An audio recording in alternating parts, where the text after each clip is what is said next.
It's time for this week's episode of Brandon Sports Talk, featuring in-depth interviews from those who are trending in the world of athletics.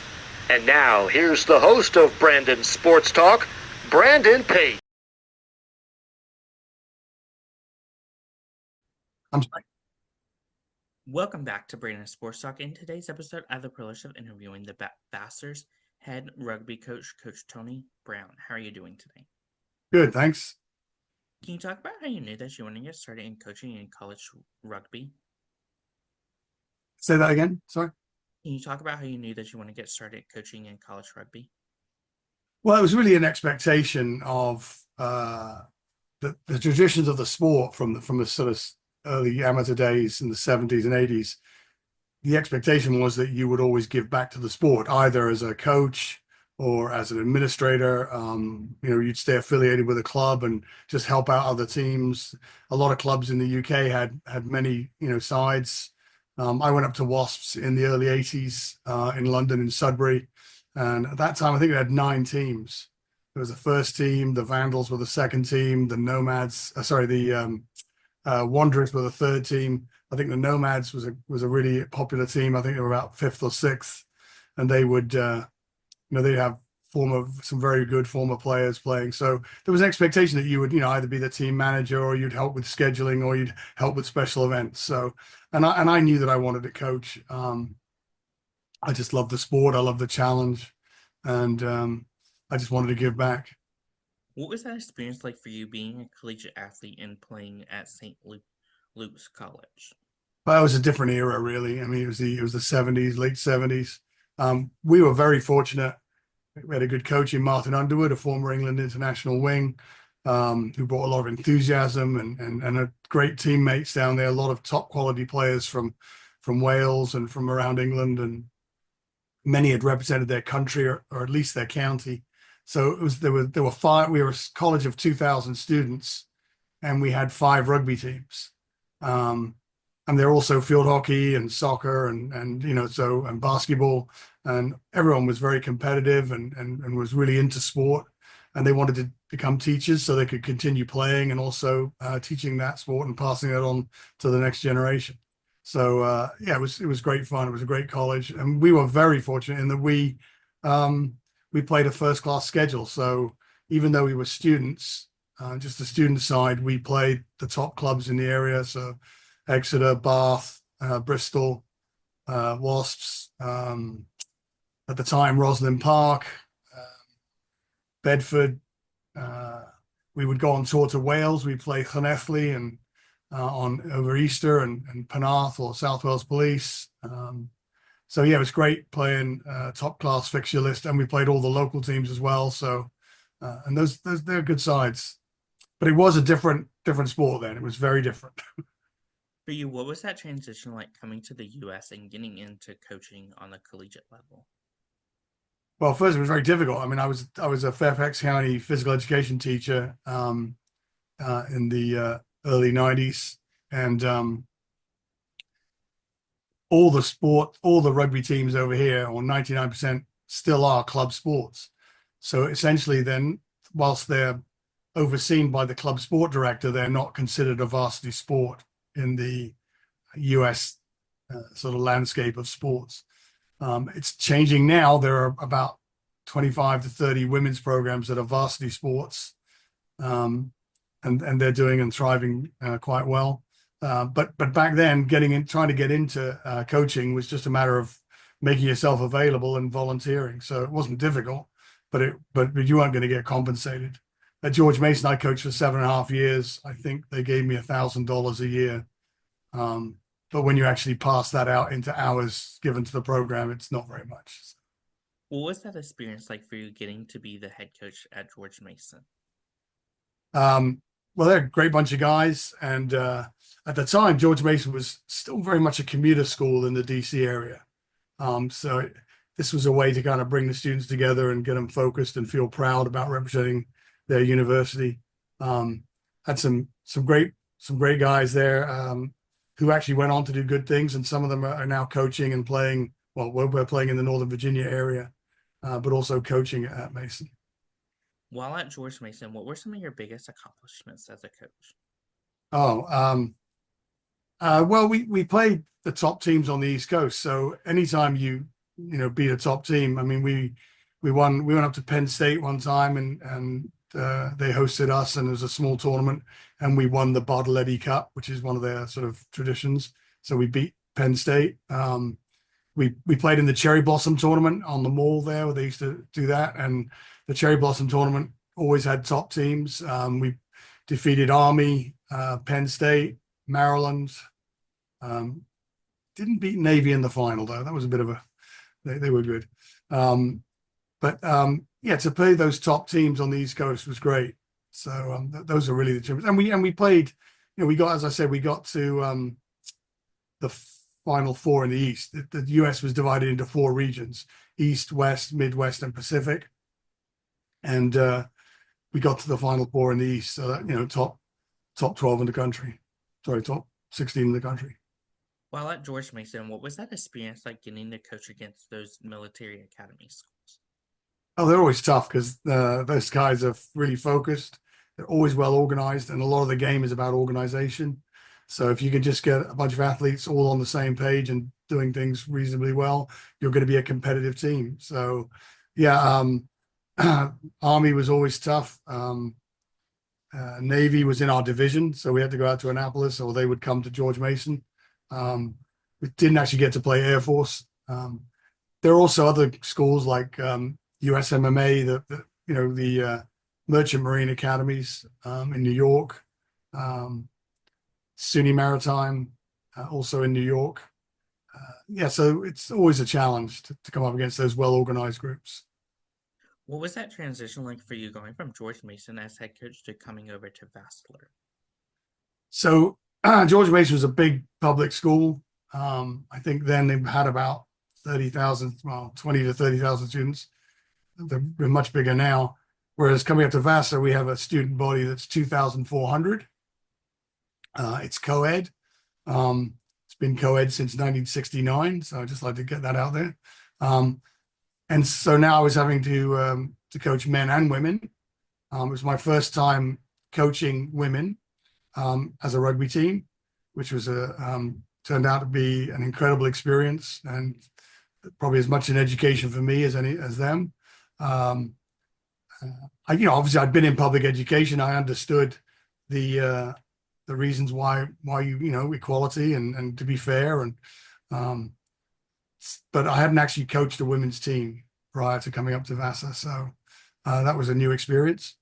And having been here 30 years now, and some 1,200 games, yeah, it's been an absolute privilege and a pleasure to coach here.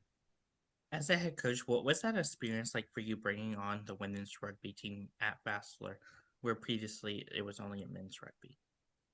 So no, they had been in existence. The men were founded in 1975, and the women founded in 1980.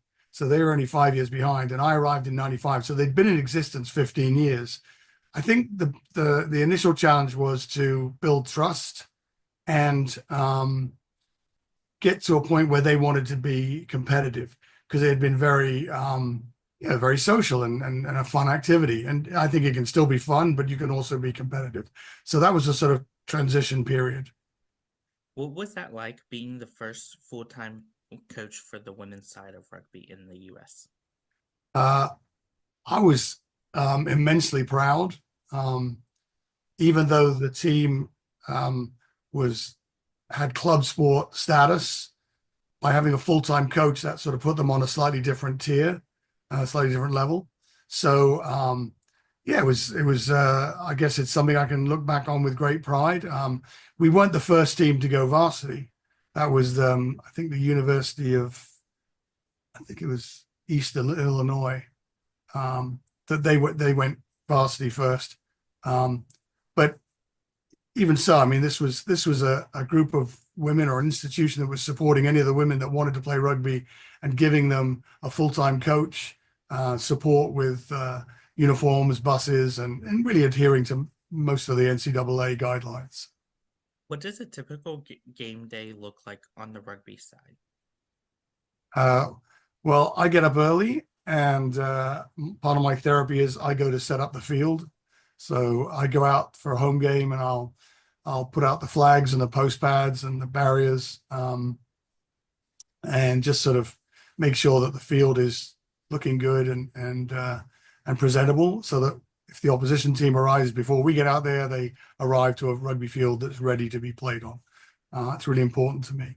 Then about an hour and a half before kickoff, the players will arrive, and they'll sort of meander in, and they have about half an hour to kind of just get settled, chat, um, get their cleats on, get their uniforms sorted out and things, but really just sort of catch up and kind of get ready, decompress a little bit. And then an hour before kickoff, we have a set routine for our warm up, and the captains pretty much run that. I have a full-time assistant in the fall, Mark Griffiths, and he runs the show. So they go through a very, very structured warm up, and then the hour ends and we kick the game off. So, who are some of the teams in your conference that you compete against? So we have a good rivalry with Marist College. They're in Poughkeepsie here, in the same town. So the Red Foxes down the hill. Also Fairfield.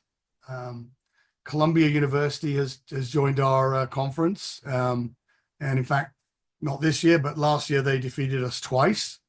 So they won the conference. So that was a real feather in their cap. Stony Brook, RPI, Rensselaer Polytechnic Institute up in Albany, New York. They're all tough opponents. And our conference has traditionally been quite competitive. So it prepares us for the tougher teams if we get them in the playoffs.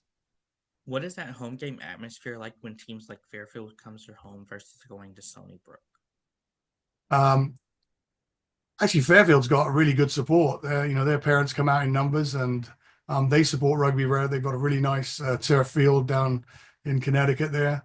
But when they come up here, they bring a lot of support, and yeah, it's pretty rowdy, but it's in good spirits. So and same with Marist, because obviously that's a local game. Parents just are coming to see their students at college, their children at college, and they come and watch the game. So yeah, we get good crowds. And if it's a double header with the men, you'll have two men's teams there, two women's teams there, parents supporting all of them. You can have sort of 200 or 300 people, 250 people at the game watching the game. So. Can you talk about, of course, the culture of rugby and how you have built it? So one of the things I leveraged really early on with the students here at Vassar was I made them very aware that the support the school was giving them in terms of, hiring me, hiring a full-time assistant, supporting us with all the amenities it takes to run a program. Jerseys, laundry, buses, and recognition. We're on the website, vassarathletics.com. So I leverage that by saying, look, let's aspire to excellence. Let's aspire to be as good as we can, because if we're getting all this support, and a lot of other rugby programs weren't and still aren't getting full support, it really behooves us to strive for excellence and to be, a strong program, a good program that people can respect and say good things about. You're not going to win every game, but you want to be regarded as a good program. What does that recruitment process look like for those prospective student athletes looking to play in college rugby? So that's the one area where we're not part of the admissions process. So whereas varsity teams, Division 1, 2, and 3, get to work with admissions and say, look, this is someone we've been recruiting. With rugby at Vassar and Division 3 institutions, you don't get a say in recruiting. So let's say that a student in California, a high school student, contacts me and says, hey, I want to play rugby. and I'm looking at Vassar and it seems like a great school, then I will write back to them and say, well, that's fantastic. I'd love you to apply. Um, this is what the school's all about. We have a strong rugby program. We have an incredible academic program, superb and really dedicated professors. But I can't help you in admissions. um, you'll need to get in on your own merits academically, um, and that's true of it's true of all the student athletes. Even if they're getting um, notification that they're being recruited, they still have to fall within the parameters of a Vassar student's criteria. What are some of the things that you look at in those recruits when out on the road looking at them in rugby? So I used to go out on the road in the late 90s, and I went to the high school championships and would pass brochures around, and but really I don't do that anymore. In fact, I don't recruit um, apart from responding to inquiries. So uh, I would say that the most important thing that any recruit brings to the table is a good attitude. In other words, wanting to play, wanting to contribute, and wanting to work hard. As a head coach, what is it like seeing those freshmen put on that Vastlers rugby jersey for the first time? I no, it's I hope they feel as much pride as in themselves as I do in them, because it's fantastic, to see someone who sort of 4 weeks ago had, never even seen a rugby ball or only heard the word, um, uh, to go out on the field and then, make a tackle or, win a ruck or fall on a loose ball and get up. And I mean that, yeah, and wearing the jersey, we talk about, the same thing that a lot of teams talk about in the it's a massive moment to represent your school and feel that pride and feel part of something that's bigger than you. How's that like getting to see them achieve those first big milestones in their rugby careers as collegiate rugby players? Uh, so there's a there's a whole wave of emotions. I mean, first of all, you're relieved that they're surviving because it's a contact sport, um, but also um, as they play over their first year, and particularly their first year, you begin to see that learning take place, and you know they begin to understand various components of the game, and they do individual skills, and you can jump on that and say that was absolutely tremendous. It doesn't forget about the result, forget about everything else that's going on. That in and of itself was a magic moment, and you're doing well, you're making progress. What is that like as a head coach seeing those seniors putting on that uniform for the last time? Ah, well, I kind of joke around with them. I just say, okay, you're out of here. You're no good to me now. But no, it's a journey. It's 4 years. We all know it. It's emotional in that they're not gonna represent the school again, but they can come back for alumni games, and they've their memories are made over those 4 years. So yeah, it's a little sad, but it's also that's the journey they take. How is that like getting to see them going on and playing in professional rugby, whether it's for the national team or getting into coaching rugby? Well, it's pretty rare that we send anyone to the national team. A few years ago, we had Danny Goodman Levy. She ended up playing for the USA under 23 team. Um, uh, we also had Val Griffiths. She played for the US Eagles in sevens. Um, uh, Jess Hauser was in the development squad. So that's pretty rare. We've had quite a few do some coaching, go into coaching, and that's been very rewarding. Um, they can always give me a call, and I'll let them know. I'll let them have anything and everything they want. Yeah, but I think it's less about that they necessarily stay with rugby, but it's more about the lessons they learn in terms of and the friendships they've made, and the lessons they've learned in terms of how they might want to apply um, that experience that they've had over 4 years to their working life and personal life. What have been some of the things that you've been able to accomplish so far as head coach? Um, well, they say self-praise is no praise. I think it's the players that really do it. I mean, they're the ones making the tackles and doing the running. And I mean, the women's team has had a good measure of success. In 2018, well, for about 10 years, we played at Division One level. So we were playing the top teams in the country, and we were ranked in the top 10. So that was an achievement. I remember we hosted a round of 16 or 16, I think so, with Penn State, Arkansas, and Ohio State and Vassar. So to see Vassar's name amongst those three big, institutions with huge student bodies and being competitive, we lost 19-10 to Ohio State and then defeated Arkansas the next day. So for 10 years, the team was, strong, highly strong and competitive, highly competitive. And then the landscape began to change with more rugby players coming out of high school and some of these programs getting bigger, stronger rosters. So we actually moved to Division Two. We also had a young woman, she broke her neck. So that kind of hurt recruitment. And fortunately, she made a full recovery, and in fact went into coaching. So that was very surprising, but also satisfying. So we went down to Division Two, and we've been pretty competitive. Went to Division Two in 2012, and since 2012, we've been in the Division Two Final Four every year but one. And also, obviously, nothing happened during the COVID year. So I think that's 10 or so appearances in the Final Four. And we've won we've been the National Division Two full champions on 4 occasions, 18, 21, 22, and then this year, 24.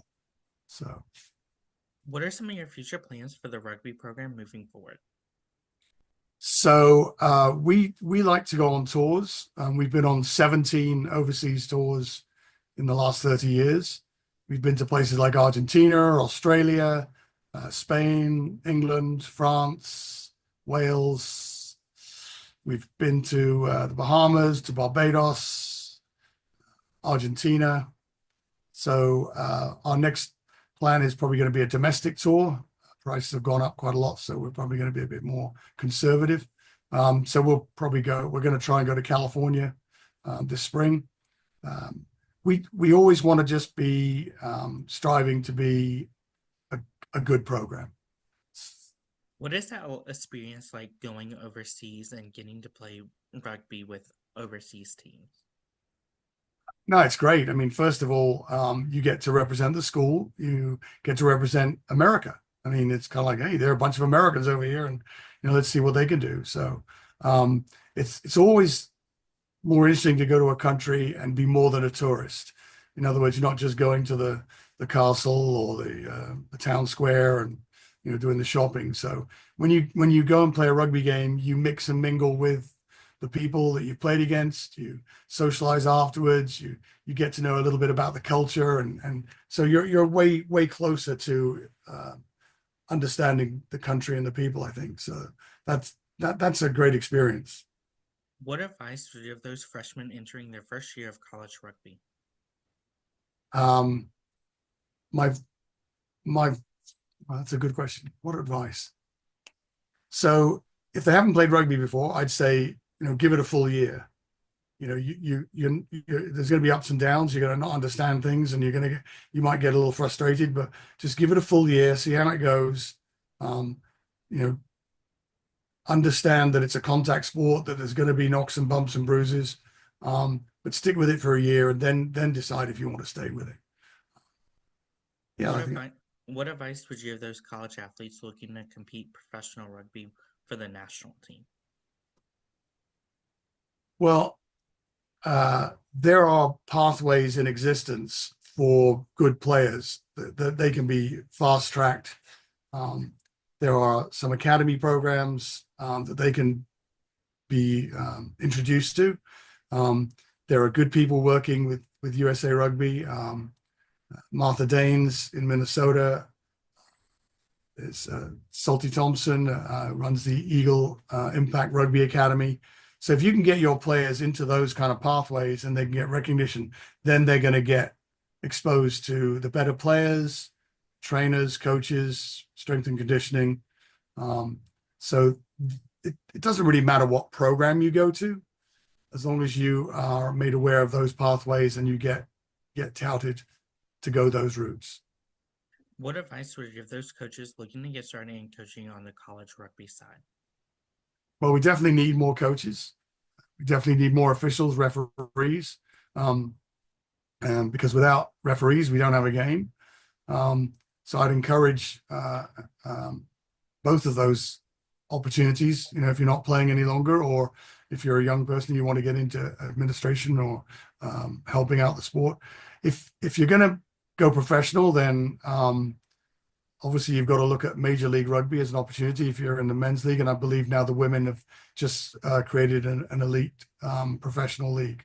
So there are professional leagues out there. And again, it's a matter of, you're going to have to knock on doors and make yourself available, but you need to be in tip-top physical condition and you know, really be a student of the game, because you're going to need to have both a physical and a mental presence.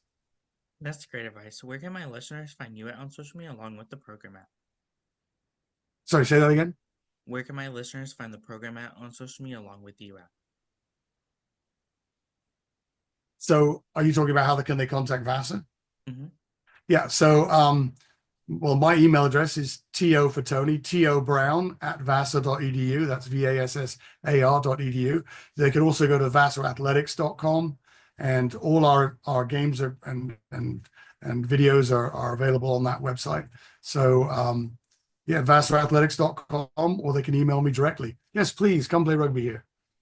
Thank you again, Coach Tony Brown, for your interview, and best of luck in your future at Vassar College as the head rugby coach. Thanks a lot, Brandon. Really appreciate it. You can find Brandon Sports Talk on Instagram at Brandon Sports Talk, Twitter at Talk_Brandon, and you can find me on YouTube at Brandon Sports Talk. Don't forget to like, comment, and subscribe. Thank you again, Coach Tony Brown, for your interview, and best of luck in your future. You've been watching Brandon Sports Talk. Please feel free to like, share, and subscribe to Brandon Sports Talk on social media and on YouTube.